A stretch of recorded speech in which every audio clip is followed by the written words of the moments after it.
Welcome back to our KELOLAND News Special Report, Coronavirus Town Hall. We have a lot more of your questions to ask, and that includes this one from Marilyn. Since we may not see a vaccine until next year, she wants to know what you think schools and colleges should be doing to protect students and teachers. Senator Rounds, why don't you take this one?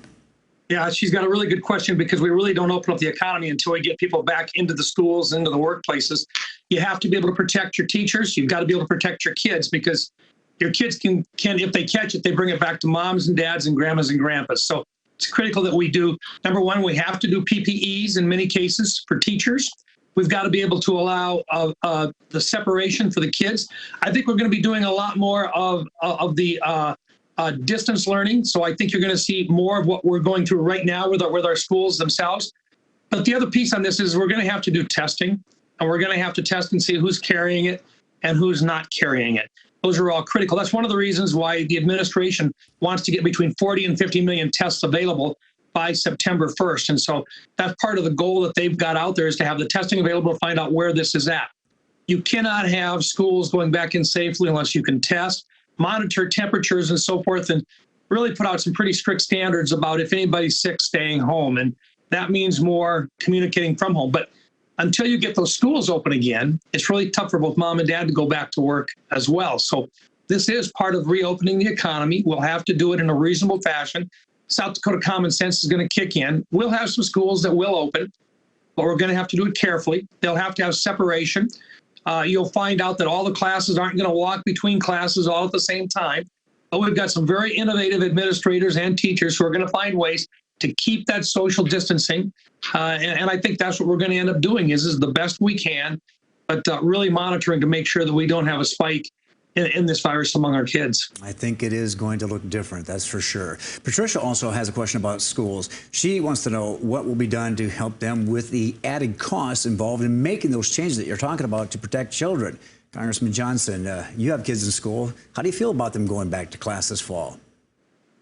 Well, I think we need to make these decisions on the basis of data, of course. And what we know is that right now the state modeling calls for us not to need any more than 2,200 hospital beds. We have that many and more. Not needing more than 600 ventilators. We've got that many and more. So I'm not concerned about my kids going back in the fall, but I do know that schools are going to be financially burdened. And we know that that's going to include state government as well. Half of the money that comes out of the state general fund budget goes to education, whether that's colleges or K-12. It is our biggest priority, and it's our biggest investment at the state government level. Congress, the Senate and the House, they stepped up together under the CARES Act. They provided substantial funding, more than $1 trillion. I think if you include all of the different pots of money, $500 billion just for the type of expenses we're talking about. And for South Dakota, that's going to be $1.25 billion.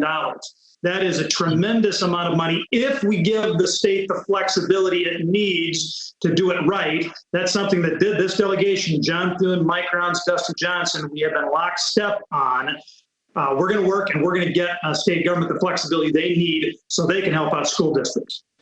Now, Senator Thune, your turn with both of these questions. What do you see happening in our schools this fall to help make sure those students and teachers are safe?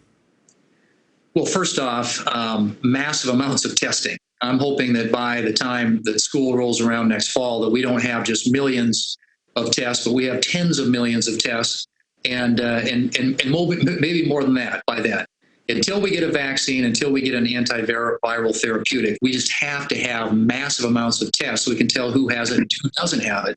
And that'll give parents, teachers, students the confidence to get back to school. So that's key. Liability protection for schools is also important. We talked about that earlier. Schools are getting sued and facing, huge amounts of legal costs. That also is going to be a real deterrent.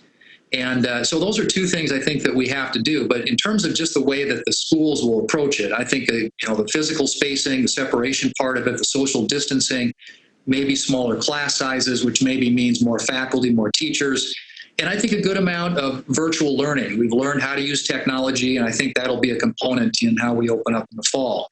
But we need to get the kids back to school. We need to get things opened up in this country again, and hopefully South Dakota can lead the way. Okay, thank you, Senator. It's time for one last break. We'll be asking the delegation more of your questions right when we come back.